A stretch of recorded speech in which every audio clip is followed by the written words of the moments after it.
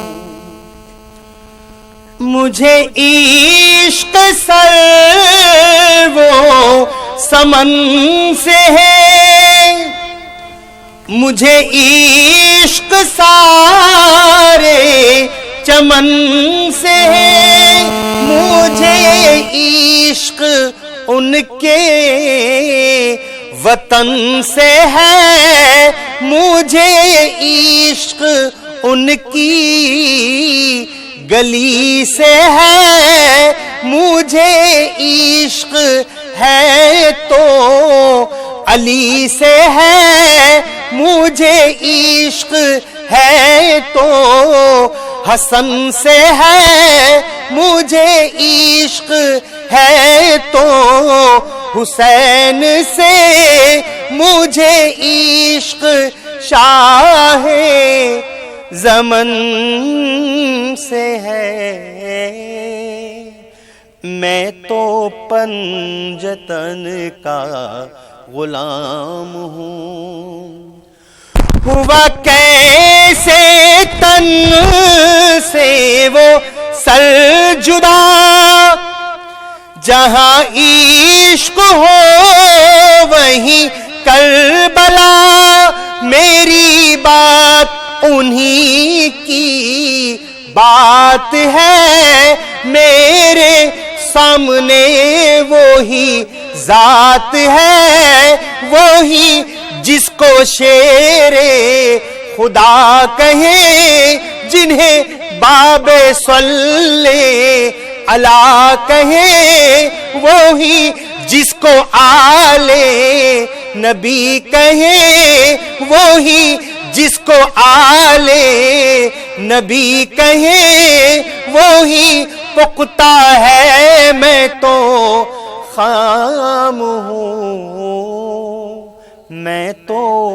پنجتن کا غلام. بہت شکریہ, بہت بہت شکریہ اسد بھائی. اور مولانا صاحب آپ کا بھی بہت بہت شکریہ, آپ ہمارے اسٹوڈیو میں تشریف لائے اور آپ نے ہمارے ناظرین کی شرعی رہنمائی فرمائی. بہت بہت شکریہ آپ دونوں حضرات کا. تو ناظرین, یہ تھا ہمارا پروگرام افطار ٹائم. فی الحال یہ پروگرام اب یہیں پہ ختم ہوتا ہے. اسی کے ساتھ اپنے دوست احمد راحیل پاشا کو اجازت دیجیے اور آپ دیکھتے رہیے نیوز 18 اردو.